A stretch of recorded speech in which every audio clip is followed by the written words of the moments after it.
घरेलू हिंसा और शोषण की बात वैसे घर की चार दीवारी से बमुश्किल बाहर आती है, और जब आती भी है तो अमूमन समझा जाता है कि पीड़ित महिलाएं होगी। लेकिन कई बार पुरुष भी चुप रहकर ये सब कुछ झेलते हैं। शर्मिंदगी, समाज का डर, ये सब शायद अपना दर्द बयां करने से पुरुषों को रोक देता है। कवर स्टोरी में आज इसी की चर्चा।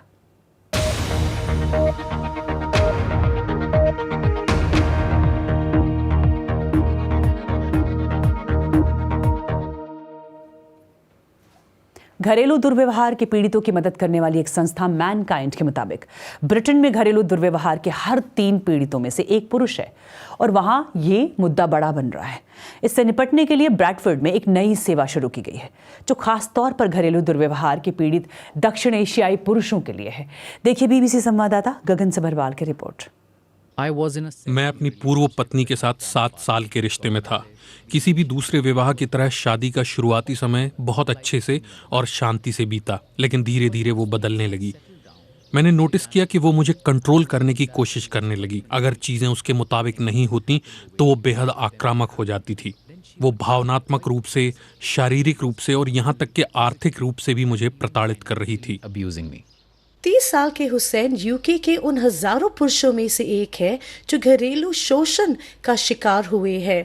हुसैन उनका असली नाम नहीं है।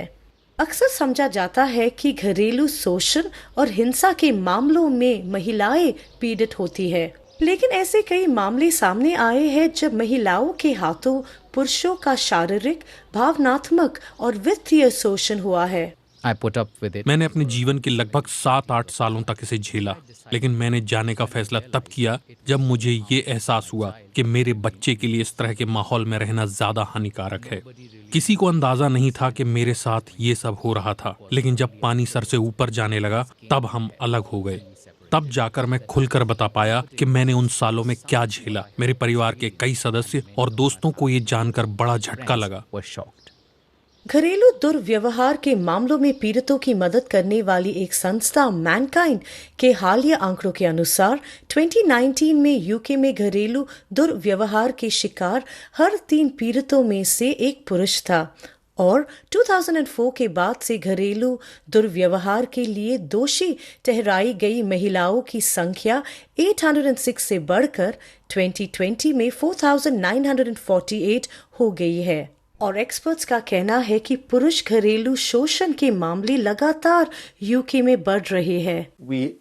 हम कई तरह के क्लाइंट से डील करते हैं, और मुझे ये तो याद नहीं कि मैंने ऐसे कितने केसेस डील किए हैं, लेकिन उनकी संख्या है बहुत ज्यादा।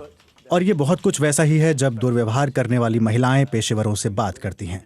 वे भी शुरू में इस बारे में बात करने को तैयार नहीं हैं, कई मुद्दों के कारण, शायद शर्म की वजह से, शायद वो चीजों को और कठिन नहीं बनाना चाहते। तो ये उसी तरह के मुद्दे हैं। लेकिन पुरुषों के साथ ये मुद्दा है कि अगर मैं इस बारे में बोलूंगा तो शायद लोग मुझे कमजोर कहेंगे। मेरे एक क्लाइंट ने मुझे बताया कि उसे कम्युनिटी के लोगों ने कहा है कि वो मर्द बने और एक औरत के हाथों उसे प्रताड़ना नहीं झेलनी चाहिए, और अगर ऐसा वाकई हो रहा है तो उसे स्थिति अपने कंट्रोल में लेनी चाहिए। स्थिति कंट्रोल में करने का क्या मतलब था, मुझे नहीं पता। इस बढ़ते मुद्दे से निपटने में मदद करने के लिए ब्रैडफोर्ड में मेन रीचिंग आउट नामक एक नई सेवा शुरू की गई है, और ये यूके में पहला दक्षिण एशियाई पुरुष घरेलू दुर्व्यवहार प्रावधान है। हम 3 स्तरों पर रिपोर्ट मुहैया कराते हैं, जिनमें से एक है फोन हेल्पलाइन नंबर, जिनमें कोई भी पीड़ित पुरुष फोन पर अपनी आपबीती हमसे शेयर कर सकता है। इसके अलावा पीड़ित हमें फोन करके ये भी बता सकता है कि उसे फोन कॉल के अलावा और क्या मदद चाहिए। तब हम ऐसे लोगों को बुलाते हैं, उनसे चर्चा करते हैं और फिर 1-to-1 रिपोर्ट मुहैया कराते हैं। तीसरे चरण में हमने एक पीर सपोर्ट ग्रुप बनाया है, जिसमें वो पुरुष लोग हैं जो अपने आप को अलग थलग महसूस करते हैं। फिर हम महीने में 2 बार ऐसे ग्रुप्स की मीटिंग कराते हैं और उन्हें अपनी बात रखने का मौका देते हैं, ताकि वो अपने आप को अकेला महसूस ना करें। और प्रोजेक्ट से जुड़े लोगों का कहना है कि इसकी शुरुआत के बाद से इसकी हेल्पलाइन पर कॉल करने वाले लोगों की संख्या लगातार बढ़ती जा रही है। पहले कुछ महीनों में जब हमने शुरुआत की तो हमें एक महीने में लगभग 20 कॉल आए। ये आंकड़ा बढ़कर 50-60 कॉल प्रति माह हो गया है। इन पुरुषों के लिए मेरे पास ये संदेश है कि डरो मत और ये मत सोचो कि इससे तुम्हें शर्म आएगी। भले ही आप पुरुष हों, लेकिन आप घरेलू शोषण का शिकार हो सकते हैं। दुर्व्यवहार गलत है, चाहे आप पुरुष हों या महिला। हुसैन का कहना है कि वह मैन रीचिंग आउट और उसकी टीम की आभारी है, क्योंकि जब उनकी मदद के लिए कोई नहीं था तब उन्होंने हुसैन को सहारा दिया। अगर मुझे मैन रीचिंग आउट से मदद नहीं मिलती तो मुझे लगता नहीं कि मैं जिंदा रहता। गगन सब्रवाल, BBC न्यूज। और भारत में पुरुषों के साथ हुई घरेलू हिंसा के कितने मामले सामने आते हैं और ये कितनी बड़ी समस्या है यहाँ, हमने ये पूछा सामाजिक कार्यकर्ता दीपिका नारायण भारद्वाज से। भारत में पुरुषों के साथ जो घरेलू हिंसा हो रही है वो मुझे लगता है कि बहुत एक छिपा हुआ तथ्य है। कितनी है, कितने आंकड़े हैं और कितनी ज्यादा बड़ी ये समस्या है, इसको बताना बहुत मुश्किल है, क्योंकि कानून भारत में जो घरेलू हिंसा के खिलाफ हैं वो सिर्फ महिलाओं को ये राइट देते हैं कि वो इस चीज की कंप्लेंट कर पाए, चाहे वो section 498A of Indian penal code है या फिर PWDVA है। ये सब सिर्फ महिलाओं को अधिकार देते हैं कि वो घरेलू हिंसा की शिकायत कर सके। तो आंकड़े मैं आपको इस वजह से नहीं बता पाऊंगी क्योंकि हमारे पास कानूनों की कमी है। जो नेशनल फैमिली हेल्थ सर्वे है उसमें महिलाओं से जो भी घरेलू हिंसा के पैरामीटर्स हैं उनके बारे में उनसे पूछा जाता है। वही सवाल जो है पुरुषों से नहीं किए जाते, बल्कि महिलाओं से ही पूछा जाता है कि क्या आपने अपने पति के खिलाफ कभी घरेलू हिंसा की।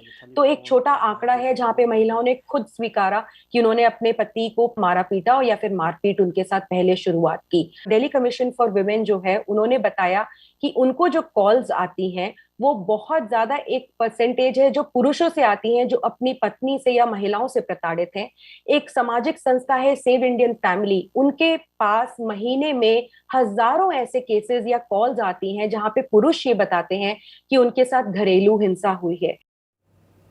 और अगर कोई पुरुष इस समस्या से गुजर रहा हो तो उसके पास कौन से कानूनी विकल्प मौजूद हैं, ये भी बताया दीपिका ने। देखिए, जो भारतीय दंड संहिता है, इंडियन पीनल कोड है, उसमें जो जेनेरिक सेक्शंस हैं जैसे 323 हो गया, वो जो है एक पुरुष एक महिला के खिलाफ फाइल कर सकता है अगर उसके साथ घरेलू हिंसा, बहुत ज्यादा अगर उसके साथ मारपीट हो। लेकिन मेरा तजुर्बा यही कहता है कि जब कोई पति अपनी पत्नी के खिलाफ घरेलू हिंसा की शिकायत लेकर पुलिस स्टेशन जाता है तो पहली बात तो उसकी बात को सुना नहीं जाता, दूसरी बात उसको बोला जाता है कि अगर ज्यादा तुमने बोला तो तुम्हारी पत्नी को यहाँ पर बुला के तुम्हारे ही खिलाफ शिकायत कर देंगे।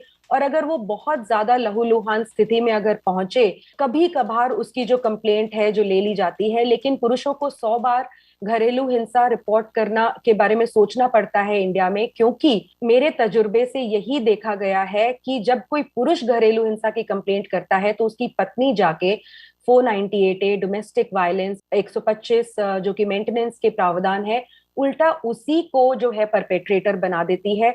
और क्योंकि लॉज जो है बहुत विमेन फ्रेंडली है, तो किसी भी पुरुष को 1000 बार सोचना पड़ता है कि वो कोई कंप्लेंट फाइल करे भी या ना करे।